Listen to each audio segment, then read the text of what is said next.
Assalamualaikum warahmatullahi wabarakatuh.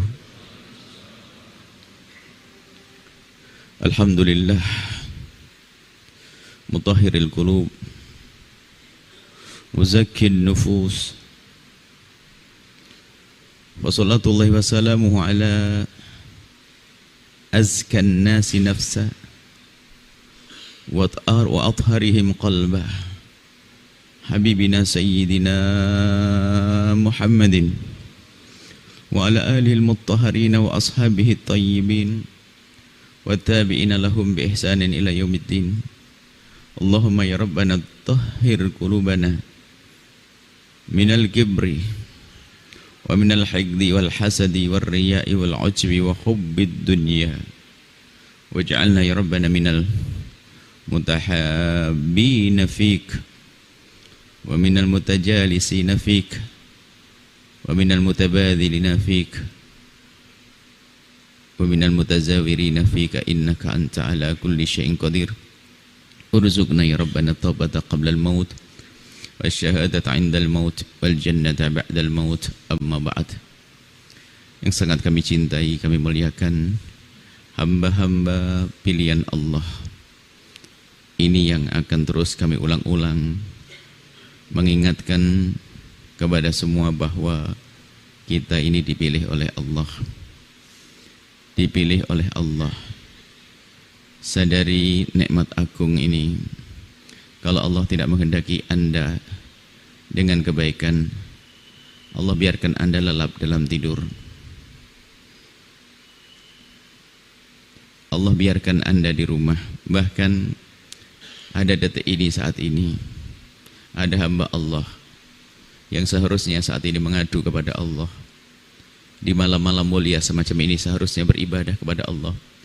Akan tapi mereka dalam kubang kehinaan, kubang kemaksiatan. Maka suri keberadaan Anda sekaligus memohonlah kepada Allah, semoga Allah memberikan keistiqomahan kepada kita dalam kebaikan dan menerima kebaikan kita. Dan semoga yang di sana hamba-hamba Allah hadirkan niat yang tulus, panjatan doa yang tulus.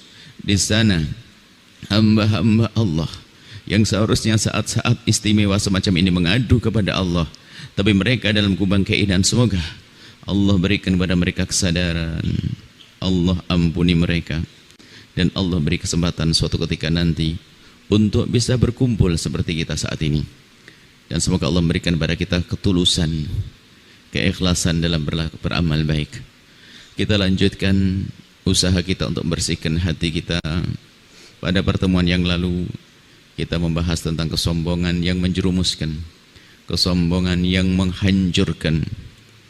Dan apa sih kok yang menjadikan kita sombong? Kebodohan, betul. Kita akan sombong. Apa yang kita sombongkan?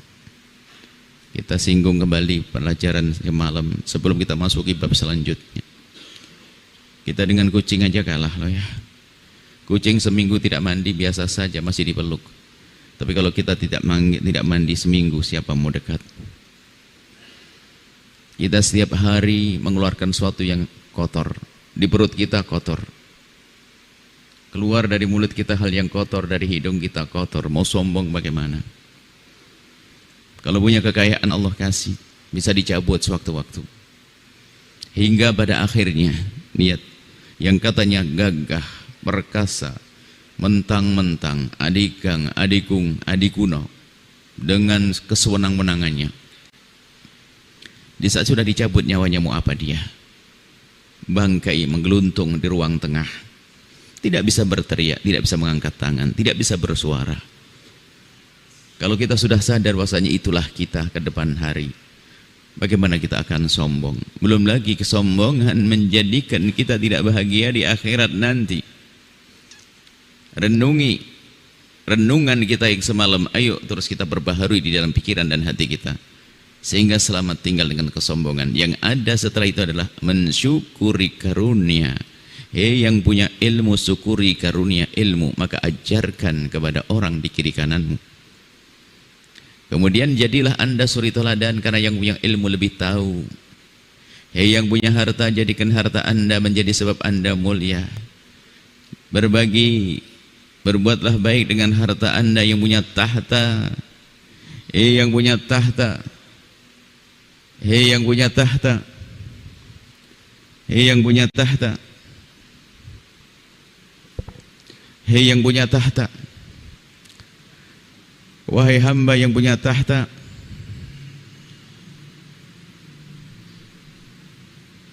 gunakan tahtamu untuk kemuliaan, gunakan tahtamu untuk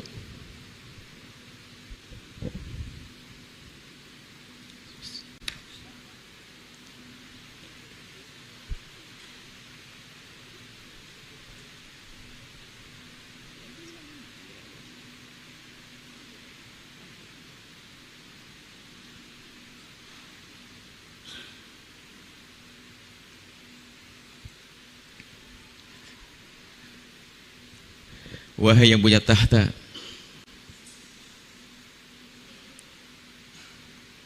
gunakan tahtamu untuk kemaslahatan kemanusiaan. Sudah selamat tinggal dengan kesombongan. Kita akan berpindah kepada satu penyakit hati. Jika kesombongan itu sebab kehancuran orang yang semula di sorga menjadi terhinakan, sekarang ada satu dosa pertama dilakukan oleh makhluk Allah di muka bumi. Dosa pertama terjadi di muka bumi, yaitu dosa hasudnya, kisah Qabil dan Habil. Hasudnya Qabil kepada saudaranya, penyakit hasud. Hasud itu apa? Kekotoran di dalam hati. Dan kalau kita tarik ke belakang, ya muncul ada kesombongan di dalam hatinya. Kesombongan di dalam hatinya. Hasud, menghendaki atau tidak senang saudaranya mendapatkan karunia. Dan juga bukan cukup tidak senang, tapi menghendaki hilangnya karunia tersebut. Orang yang menjalani hidup dengan hasud capek hidupnya. Capek hidupnya orang yang hidup dengan hasud. Setelah itu akan menjadi hekit, menggumpal di dalam hati, penyakit. Dengki, iri di dalam hati. Ini akan menghapus kebaikan, menjadikan sebab orang melakukan banyak kejahatan. Dan hasud ini macam-macam juga, seperti kesombongan sebabnya macam-macam. Hasud, yang jelas hasud ini subhanallah, dalam Al-Quran kita setiap saat membaca ayat tentang hasud, cuman karena mungkin kita kurang menyadari sehingga kita membaca begitu saja.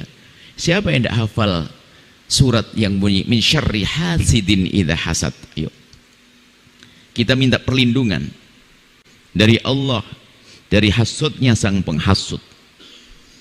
Hasudnya sang penghasut kotor, jelek, kejahatan manusia pertama, sehingga penjahat-penjahat hasud sampai hari ini dosanya mengalir terus kepada perintis kejahatan ini.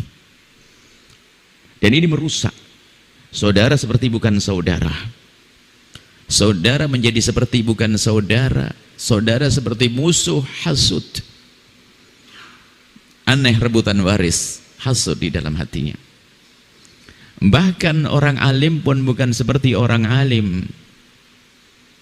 Orang alim pun bukan seperti orang alim kalau sudah punya hasud. Orang alim punya hasud bukan seperti orang alim. Sampai dikatakan oleh para ulama, la hasada ka hasadil ulama. Tidak ada hasud lebih serem dari hasudnya para ulama. Tidak ada hasud lebih serem dari hasudnya para ulama. Hasudnya para ulama. Oh, kalau sudah yang hasud para ulama, ustadz sama ustadz penghasud yang jadi korban umat, korban permusuhan, pertikaian. La hasada ka hasadil ulama. Hasud ini yang harus kita cermati. Hasud itu merusak dan merugikan diri kita sendiri. Maka yang harus kita waspadai diri kita, jangan sampai ada. Setiap saat kita berlindung, ya Allah, aku berlindung kepadamu dari hasutan orang hasud. Hasud itu menghancurkan. Cuman permasalahan ini kita menyadari atau tidak. Kalau sudah ulama, lihat, kan aneh begini. Kita mulai dari ustadz dulu, seperti kesombongan para ulama, kita mulai dari kelas ustadz. Karena kajian semacam ini bukan untuk Anda saja, untuk yang bicara juga perlu, kita harus mendengar dulu dong. Kami orang kuping yang paling dekat di sini. Makanya kalau kami menyampaikan sesuatu penyakit hati, bukan berarti kami bersih dari penyakit tersebut, justru kami ingin nasihati diri kami sendiri, orang pertama yang kami nasihati. Maka kami mulai dari kelas ustadz, hasudnya ustadz. Hasudnya ustadz, kan aneh. Ustadz itu katanya mengajak orang kepada Allah, mengajak orang kepada Allah Subhanahu wa ta'ala, mencari kemuliaan, membawa umat kepada Allah Subhanahu wa ta'ala, membawa umat kepada Allah, membawa umat kepada Allah karena Allah, bukan karena dunia, kembali kepadanya. Kalau memang dia tulus karena Allah membawa umat kepada Allah, kalau memang dia tulus membawa umat karena Allah, di saat ada orang lain yang punya tugas serupa, ada orang yang berjuang seperti mereka, apa yang terjadi? Mestinya senang dong. Kenapa? Bebannya diringankan. Bebannya diringankan.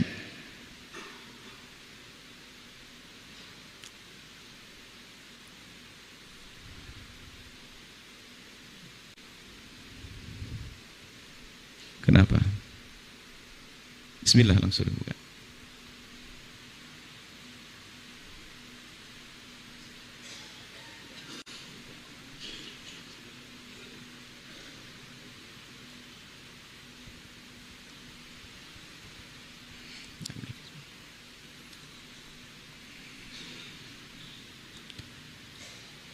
Lihat, kalau ada satu orang, jika ada satu orang melakukan kebaikan, mengajak orang kepada kebaikan, ustadz dengan jamaahnya. Coba kita merenung dulu ini, supaya kita ini sadar betul bahwasanya hasud ini aneh sekali. Pasti bukan karena Allah orang hasud, ustadz hasud. Kemudian ada ustadz lain lagi yang mengajak umat kepada Allah. Lah kok kita nggak seneng? Kan aneh. Mestinya, mohon maaf, umat ini kan tugas kita. Anggap saja di pundak kita 1000 orang. Berat, kita harus nasihati 10 orang, membawa 1000 orang. Ternyata ada kawan kita mengambil 500. Berarti kan mestinya senang karena diringankan. Tapi kenapa marah? Kenapa dia? Pasti bukan karena Allah. Yang dicari adalah karena dunia atau sanjungan dan seterusnya. Ini di kalangan ustadz dulu. Bahkan penghalang perjuangan dakwah ini hasud. Penghalang perjuangan dakwah ini hasud. Sehingga kadang-kadang ini hasudnya ini yang semula perasaan di dalam hati menjadi fitnah yang dihembuskan. Kemudian menyebarkan kekurangan agar orang tidak senang. Sementara menyebarkan kekurangan ini sendiri kan dilarang. Tujuannya pengen menghancurkan ustadz lain itu. Kemudian sementara mana ada ustadz yang tidak berdosa di dunia ini? Hanya baginda Nabi Muhammad yang tidak pernah berdosa. Akhirnya setiap ustadz mencari kejelekan ustadz, mencari kekurangan. Sementara baginda Nabi sudah melarang mentataba aurat akhi. Tidak boleh kita membongkar kekurangan siapapun. Orang berbuat baik, alhamdulillah kita syukuri. Kalau ada kekurangan, kita duduk berdua manis saling mengingatkan. Tapi hari ini dia ekspos. Tujuannya apa? Biar jamaahnya pergi, pondoknya runtuh. Ayo, apakah ada penjahat lebih jahat dari ini? Abu Jahal masih terang-terangan, karena terang-terangan mudah untuk diantisipasi. Enggak, ini bajunya sama, kopiahnya sama, sorbannya sama, tak taunya apa. Kemudian omongannya adalah atas nama ustadz, menghancurkan ustadz sangat mudah. Kalau musuhnya ustadz misalnya, musuhnya guru ulama, menghembuskan fitnah, mungkin orang awam tidak mudah tertipu. Alah, memang engkau musuhnya ulama. Ini sama-sama ustadz menjatuhkan, lihat pengikutnya akan ke bawah. Bisa jadi pada akhirnya pengikut dengan pengikut berantem, tidak tegur sapa. Dan yang menjadi masalah, yang punya hasud tidak sadar, menganggap ini adalah kebaikan. Ini problem besar. Menghancurkan umat bagaimana kebaikan, menjadikan umat bermusuhan. Hasud ini di kalangan ustadz sendiri seperti itu, mengerikan. Hasud, ustadz punya hasud, naudzubillah, bermacam-macam. Kalau kita gambarkan ya begini loh, kebodohan lah orang hasud itu. Dan hasud itu selalu capek, hasud dengki capek. Kalau ini hasudnya ustadz, ngelihat ustadz sebelah ini majelisnya banyak, marah. Kalau hasudnya orang tentang kekayaan tetangganya, beli mobil, sudah kemana-mana nih. Tetangganya bangun rumah, sakit hati, hasud. Coba renungi dulu nih, kalau hadis Nabi sudah banyak, sudah sangat jelas, Al-Quran saja mengajari untuk kita berlindung karena begitu kecilnya itu hasud. Cuman kadang-kadang kita nggak sadar kalau itu betul-betul buruk, hanya kita dengar di telinga saja. Kita perlu menyadari hari ini. Coba, tetangga bangun rumah, kita marah. Beli mobil, ustadz jamaahnya besar. Ini model hasud macam-macam. Sehingga hasudnya, kalau kita gambarkan, ini kita mulai dari ustadz dulu, nanti turun ke bawahnya lebih mudah. Bahwasanya namanya hasud itu nggak pandang, biarpun orang alim bisa masuk hasud ini. Bahkan lebih serem lagi kelas hasudnya nanti. Hasudnya adalah hasud membawa umat kepada kehancuran. Kalau hasudnya seorang pebisnis, ya di antara mereka saja hancur-hancuran. Antara pebisnis satu dengan bisnis yang hasud. Tapi kalau sudah hasudnya ulama, provokasi, umat dibawa untuk bermusuhan. Makanya hati-hati, jangan sampai kita deket-deket orang hasud. Hasud itu selalu mempengaruhi, nggak cukup dirinya sendiri. Dia bermusuhan nggak cukup satu-satu, dia membawa orang di kiri kanannya untuk musuhi. Kalau pebisnis dengan pebisnis saling hasud, nggak begitu. Tidak membawa orang untuk menghancurkannya, hanya membawa orang untuk menyebarkan produknya dan sebagainya, tapi tidak membawa orang musuhi. Tapi kalau sudah ulama, na'udzubillah. Kalau sudah ulama, na'udzubillah. Ini contoh saja. Dan hasud ini karena ada hubungannya dengan penyakit yang kemarin. Merasa dia punya kelebihan, punya ilmu Al-Quran, punya ilmu fikih, pokoknya punya kelebihan deh. Sehingga seolah-olah dia menjadi paling hebat. Sehingga ada orang yang punya ilmu mirip-mirip, gak senang dia. Hati-hati, hasud ya para ulama. Dan Anda mengerti sebenarnya, dalam perasaan Anda, ini kejujuran, ketulusan hati Anda. Anda tahu loh model itu adalah penghasut. Kok marahnya nggak jelas, omongannya ngelantur nih, kerasa sebetulnya. Cuman kadang kita sudah kemasukan hasud dari kemarin, mendukung penghasut pada akhirnya. Oh, bahayanya ini, sudah kena virus hasudnya orang itu, makanya kita ikut mendukung hasudnya dia. Kalau sederhananya begini, Ustadz Al-Quran hasud. Oh, Ustadz Al-Quran hasud sama Ustadz fikih di sampingnya, pondok Quran satunya, tahfidul Quran, Masya Allah, satunya pondok tahfid, pondok tafakuh, pondok fikih, ulama menjadi ulama. Wah, ini dua-duanya ini kalau saling hasud tuh bunyinya hidupnya lucu. Contoh, Ustadz Al-Qurannya kalau nasihati santri, nasihatnya luar biasa. Nasihat santri, wahai santriku, Masya Allah, kalian penghafal Al-Quran, Masya Allah, Al-Quran kalamullah. Setiap kalimat yang kau ucapkan adalah kalimat-kalimat dengan kalimat kalamullah, ada pahalanya dan sebagainya, Masya Allah. Maka benahi bacaanmu yang benar, ini kalamullah, dan terus sanjung-sanjung. Akhirnya tidak sampai di situ, ujung-ujungnya apa artinya orang? Biarpun dia ngerti hukum-hukum, tapi membaca ayat-ayat hukumnya saja nggak benar tuh. Apa artinya orang ngerti ilmu fikih, tapi bacaan Al-Qur'annya adalah tidak baik? Terus membawa syair-syair bukan hadis Nabi, man la yujawidil Qur'an atimu, yang tidak pakai tajwid adalah dosa. Ya kalau bersengaja iya, tapi kalau masih belajar kan enggak. Tapi memang tujuannya bukan untuk provokasi umat, agar muridnya ini adalah tidak senang dengan ustadz fikih, biar nggak ngaji ke sana maksudnya. Lihat. Ustadz fikihnya juga sama, ustadz sombong, ustadz hasud juga. Nggak seneng ini pesantren Al-Quran di sampingnya itu menjadi pesantren yang ramai. Wah, nasihati santrinya, Masya Allah, santri anak-anakku, lihat hidup ini harus dengan rambu-rambu Allah, harus dengan peraturan Allah, harus dengan mengerti halal haram. Maka sebaik-baik ilmu yang kalian pelajari ya ilmu ini, ilmu mengajari kamu agar kenal mana yang halal, mana yang haram, mana yang halal, mana yang haram, mana yang halal, mana yang haram. Wah, luar biasa. Coba kalau orang tidak mengerti yang haram, dia akan melakukan keharaman. Ini nasihatnya indah. Ujung-ujungnya, apa artinya orang hafal Al-Quran tapi nggak ngerti halal haram? Lah ini sudah. Semuanya saling menghantam. Karena mereka bodoh dua-duanya. Coba kalau mereka cerdas, sinergi dong. Kerjasama yang baik, Ustadz Al-Qurannya kedatangan Ustadz Fikih. Kata Ustadz Fikihnya, Ustadz Al-Quran. Ada apa Ustadz Fikih? Ustadz bisa minta tolong nih Ustadz. Ustadz tolong apa Ustadz? Saya itu banyak belajar fikih tok, tapi bacaan Al-Quran saya itu nggak sempat saya benahi. Sehingga saya itu makanya nggak pernah mau jadi imam. Bacaan saya belepotan Ustadz. Cuman saya menghafal ini, menghafal itu. Saya tolong Ustaz, ajari santri-santri saya biar kok bacaan Qur'annya itu benar, baik, biar nanti menjadi ulama ahli fikih, tapi Al-Qur'annya juga benar, biar tidak kayak saya Ustaz. Ustaz Al-Qur'annya dimintai tolong seperti itu, dia sadar, ntar dulu dong Ustaz fikih. Saya itu termasuk golongan orang yang menghafal Qur'an tapi telat, sehingga saya hanya sibuk ngapal Qur'an tapi nggak sempat belajar hukum-hukum. Sehingga saya pun tidak bisa ngajari anak saya tentang hukum-hukum fikih. Sekarang gini aja Ustaz, barter dong. Anak saya mau ngajar tempatnya antum mengajar tempat saya, gimana Ustaz? Ayo. Oke, sepakat. Baru indah sinergi. Lah kok bermusuhan, lihat.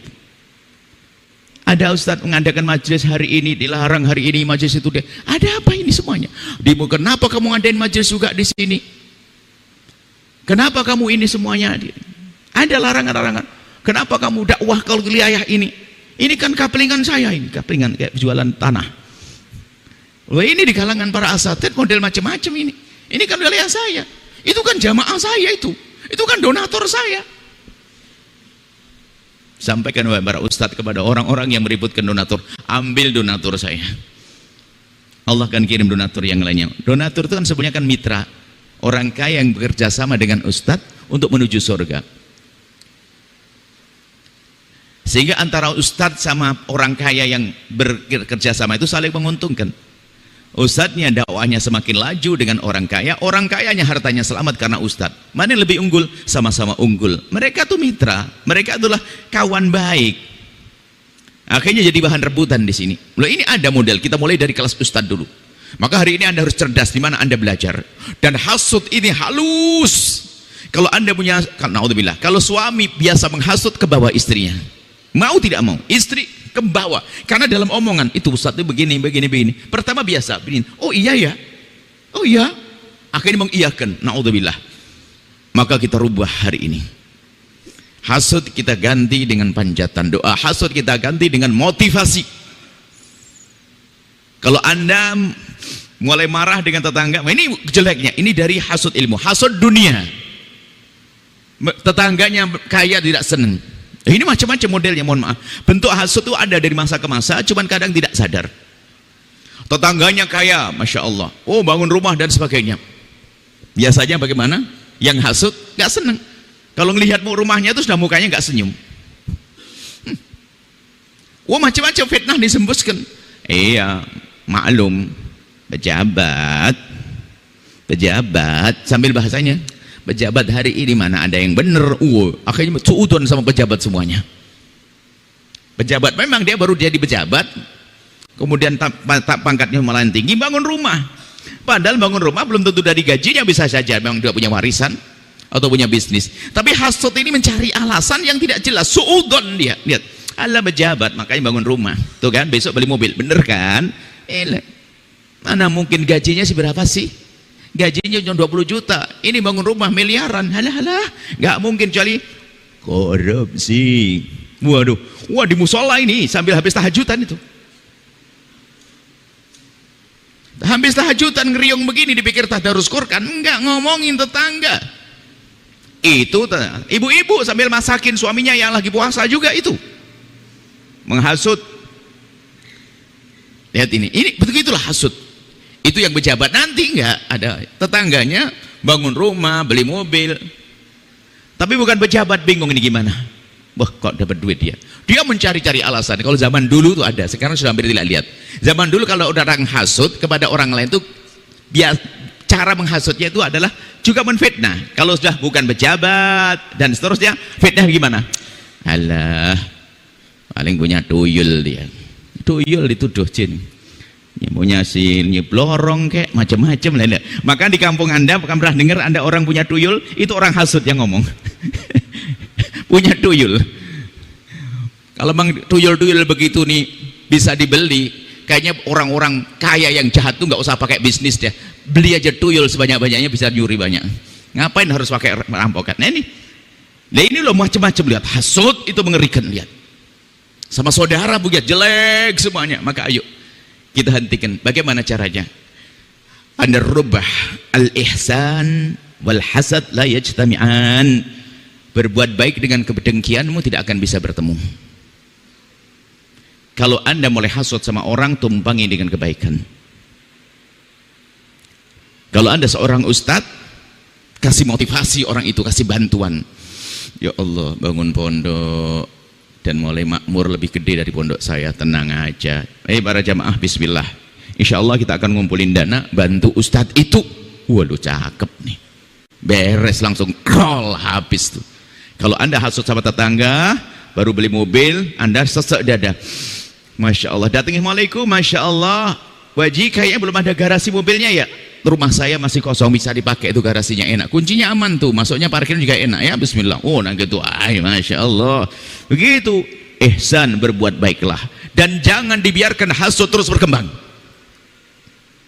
Menyiksa Anda. Dan itu akan berkembang menjadi fitnah, adu domba, kebencian, Masya Allah, luar biasa. Hasut di dalam hati Anda, dengki. Makanya ganti dengan kebaikan. Kalau kalangan ustadz, sudah motivasi.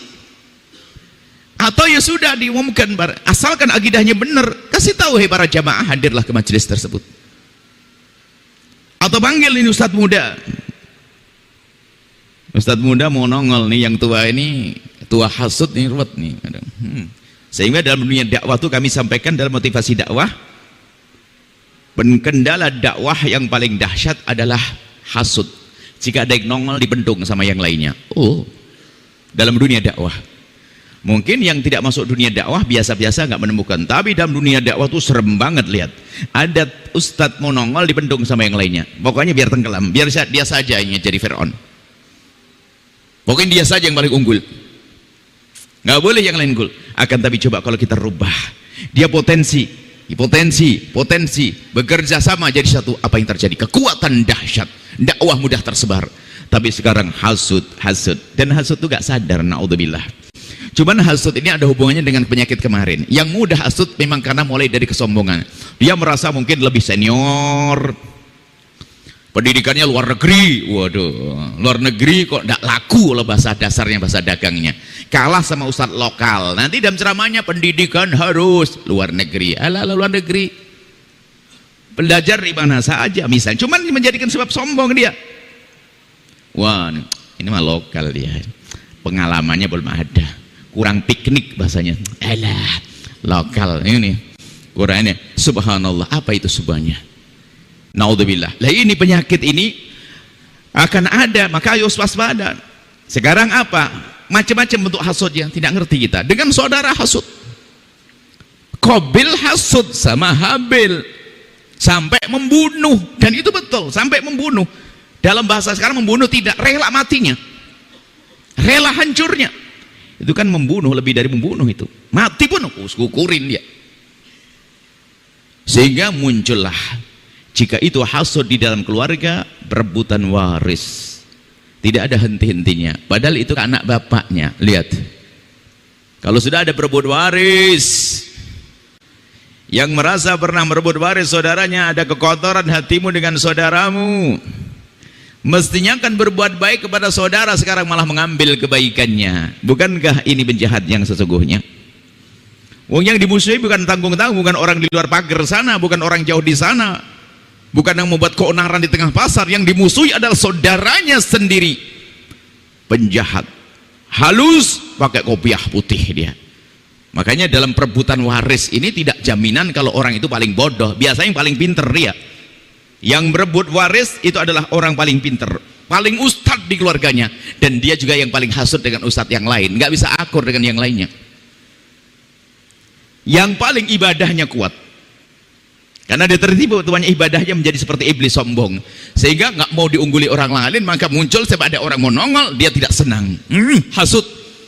Sehingga dalam perbuatan waris bisa saja orang yang paling pinter, paling kaya, karena kekayaannya menjadikan dia semakin sombong, membuahkan penyakit namanya hasut. Yang paling kaya, paling alim, paling ahli ibadah, hasut ini paling semuanya, sehingga berebut waris, musuhan sama saudaranya, na'udzubillah. Adiknya loh itu, pasti dia nggak kenal Allah.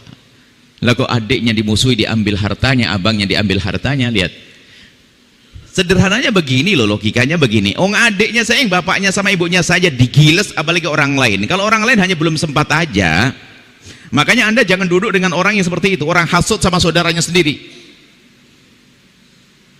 Ini bahayanya hasut. Maka ayo koreksi diri Anda sendiri. Anda lagi hasut dengan siapa sih saat ini? Jangan dibiarkan loh ya. Hasut itu bukan objek, bukan di sananya. Hasut itu di sini. Kalau sudah ada di sini hasut, ini menanti potensi untuk memusuhi fulan. Hanya hari ini fokus ke dia saja. Hasutnya seorang ustadz memusuhi ustadz. Iya, sekarang gak lagi bersaingnya dengan ustadz. Nanti kalau di saat dia menjadi seorang kaya, urusannya sama orang kaya. Sebab permasalahan bukan di sananya, tapi di hatinya yang kotor dikuasai dengan hasut. Nanti bukan saja tetangga, nanti rumahnya sendiri, bisa saja ayahnya. Qabil Habil saudaranya itu yang dihasut. Penyakit kotor. Bagaimana memerangi hasud? Di antaranya adalah kalau amalannya ada puasa 3 hari, saumu thalathata ayyamin, itu yudhiba wahras sadr. Wahras sadr itu adalah kekotoran di hati, puasa 3 hari. Ini kalau masalah amalan. Tapi kan tidak cukup amalan dengan Allah. Maknanya apa? Perlu juga kita amalan, amal nyata, al-ihsan. Kita biasa berbuat baik. Percaya, karena ini resep dari baginda, maka dengan kebaikan yang kita berikan itu halus akan memangkas hasut yang ada di hati kita. Kalau ustadz kebaikannya dengan ustadz lain, ya motivasi diantaranya. Motivasi, kalau ada ustadz muda panggil aja, kemudian ingatkan begini loh ya, kamu harus begini biar kamu maju dan sebagainya. Terus maka diam-diam akan hilang. Kenapa? Ada kebaikan yang telah diberikan. Tahadu, saling memberikan hadiah, akan muncul cinta tahabu. Ini diantaranya yang harus kita hadirkan ya. Tolong cermati diri Anda sendiri, hasud Anda karena apa? Hasud bisa saja bukan urusan harta, urusan tahta, sehingga sikut-sikutan, saling menjatuhkan. Yang paling serem urusan ilmu tadi, gede-gedean jamaah, besar-besaran pondok, pondoknya gede tapi masuk neraka. Terus untuk apa? Jamaahnya banyak masuk neraka, terus untuk apa? Nah, ini kan satu hal yang kalau kita merenung sejenak, ya sebuah kebodohan. Cuman tidak sadar bodoh, karena begitu kuatnya hasud, bahkan dia akan cari pembenar untuk dirinya sendiri. Makanya hasudnya adalah sebuah kebenaran. Makanya kalau ada ustadz hasud itu, lihat, dia akan membela hasudnya. Anda tidak usah melihat sana sini deh, tapi Anda mendengar suatu ketika mungkin ada ustadz yang hasud mengajari Anda permusuhan dengan orang lain sebetulnya karena dia ingin kehancuran, padahal akidahnya sama. Kalau akidah berbeda, ya kita membela kebenaran. Ini sama akidahnya, gurunya sama, manhajnya sama, akan tapi saling menjatuhkan, maka sungguh ada hasud. Kemudian ayo kita ke rumah kita, saudara. Sebelum kita bicara silaturahmi nanti di akhir penghujung acara ini, kita simpulkan nanti setelah penyakit hati kita deteksi semuanya, kemudian kita berusaha untuk membersihkannya, baru layak kita ngomong gimana silaturahmi sejati. Karena omong kosong silaturahmi nanti bukan basa-basi. Basa-basi, assalamualaikum, assalamualaikum, ketemu, ziarah, pulang punya bahan baru untuk menggunjing, kan repot. Nah, ini maka dari itu ayo, gimana cara hasud? Renungi diri Anda sendiri. Bahasanya hasud itu sebuah kebodohan. Sampai dikatakan Imam Haddad al-jahlun. Jadi seolah-olah orang hasud itu kebodohan dan nyalahkan Allah. Seolah-olah ngomong gini, ya Allah, engkau salah ya Allah, kenapa kau beri dia? Nah kan kurang ajar sama Allah. Mestinya aku tuh ya Allah. Ya Allah, seolah-olah ngomong gitu biarpun tidak diucapkan hatinya. Kenapa tidak senang dengan apa yang Allah berlakukan pada hambanya? Ya Allah, kenapa kau beri temanku itu ya Allah? Kenapa kau beri tetanggaku ya Allah? Kenapa kau beri saudaraku ya Allah? Salah itu ya Allah, seharusnya aku. Kan gitu sebetulnya orang hasud itu. Makanya hasud itu bodoh luar biasa. Cuman karena orang bodoh, ingat, karena hasud orang bodoh sehingga dia hasud pun kadang bodoh tidak sadar. Makanya ini perlu kecerdasan yang serius, perlu renungan yang panjang. Makanya kembali ke rumah masing-masing. Siapa sih kira-kira di antara kita yang melihat saudara yang mendapatkan kesenangan, kemudian mendapatkan nikmat, lalu hatinya sesek, maka langsung positif Anda hasud. Maka setelah itu mulailah berbuat baik kepadanya, dimulai dengan mendoakannya, mengirim hadiah, titip salam, mengucapkan selamat, Masya Allah, menghadiri acara-acara yang kalau ini ustadz ya Masya Allah. Dan kemudian hal lain lagi ini yang unik namun tidak sadar, penghasut tidak akan melampaui yang dihasut selamanya. Ayo, berarti kita akan rendah selamanya. Kalau Anda menghasut seseorang, Anda nggak akan melampaui dia selamanya. Jadi penghasut selalu malah ke bawah, nyungsep terus, nggak akan mengungguli yang dihasut. Coba lihat di alam nyata, kalau Anda menghasut seseorang, Anda akan rendah terus. Kalau Anda ingin unggul, bukan menghasut, motivasi dia, angkat dia. Karena bersama Anda mengangkat dia, Anda yang terangkat dulu di hadapan Allah. Anda mengangkat dia, Anda terangkat. Tapi Anda menghasut, turun. Kemudian sisi lain lagi, kalau Anda dihasut ya, kalau Anda dihasut, nggak usah Anda terpengaruh. Ini baru lagi, kadang-kadang dihasut kita terpengaruh. Kalau Anda dihasut oleh seseorang, nah ini kalau menghasut, kalau Anda dihasut oleh seseorang, jangan Anda punya reaksi negatif. Karena sesungguhnya karena Anda punya kelebihan. Kalau bukan karena kelebihan, ngapain Anda dihasut? Makanya orang yang dihasut harus punya kuda-kuda, ancang-ancang, jangan sampai kepleset di saat dihasut. Ternyata dia yang dihasut, sombongnya ada di dia, nggak terima, kurang ajar saya. Wah, mulai dia akan masuk kejahatan baru lagi. Jadi kalau ada orang menghasut Anda, ucapan panjatan doa. Anda dihasut, kata Syekh Sya'rawi, ada orang sering dalam dakwah ini atau dalam perjuangan dihasut sama orang tuh gampang patah, seolah-olah itu adalah halangan. Oh, bukan halangan. Penghasut bukan menghalangi. Penghasut adalah menyiksa hatinya sendiri. Maka nggak usah pusing, kata Syekh Sa'lawi, dari guyonannya. Jika ada orang menghasutmu, itu tandanya engkau mulai mencapai prestasi, ada kelebihan dalam dirimu. Sampai guyonannya, ya Allah, perbanyaklah orang yang menghasutku. Artinya apa? Semakin banyak kesuksesanku. Jadi kalau banyak orang menghasut Anda, maka sungguhnya berarti Anda ini mulai sukses, banyak kesuksesan Anda. Di sisi lain ini, maka orang hasut, maka Anda jangan menghasut siapapun. Lihat, Anda akan merendahkan di bawah kakinya. Maksudnya kalau merendah tawaduk boleh, Anda akan rendah, tidak akan sukses melampaui orang yang Anda hasut. Ini saja sebenarnya sudah cukup loh pelajaran bagi kita agar tidak menghasut. Sehingga dia terus melambung dengan kekayaannya, Anda terus sakit. Anda sakit, Anda sakit, Anda sakit. Ustadznya dia sukses, dia nyungsep, dia nggak bisa apa-apa. Inilah, ayo kita kembali ke rumah kita. Kenapa Anda musuhan dengan saudara Anda, hasud dengan saudara Anda? Saya ipar, wah ini paling serem, ipar. Hasudnya ipar. Mohon maaf ini, anaknya kiai, ustadz, ini mah baik-baik. Ternyata di bawahnya istrinya saling hasud. Istrinya dengan istrinya saling hasud, nggak tegur siapa. Macam-macam ini. Intinya hasud adalah sesuatu yang termasuk dosa, ini kekotoran hati yang luar biasa. Bahkan disebut hasud ini adalah hasud dan dengki ini, hasud dengki ini termasuk ummahat, induknya penyakit hati. Kita sebut kemarin adalah al-gibru, kesombongan. Induknya penyakit hati. Dari kesombongan akan melahirkan kejahatan-kejahatan yang banyak. Dari hasud ini akan menghadirkan kejahatan yang banyak. Dan ilmu ini nggak ada artinya kecuali untuk bahan koreksi diri. Ini adalah ilmu untuk deteksi. Anda bawa alat ini ke rumah Anda sendiri sambil Anda merenung, kenapa kok marah dengan suksesnya tetanggaku? Kenapa kok aku marah dengan suksesnya saudaraku? Kenapa? Positif hasud. Baru setelah itu apa? Langkah selanjutnya adalah langkah Anda membuat kebaikan kepada orang-orang tersebut. Mulai dari mendoakannya dan seterusnya. atau memberikan hadiah dan seterusnya.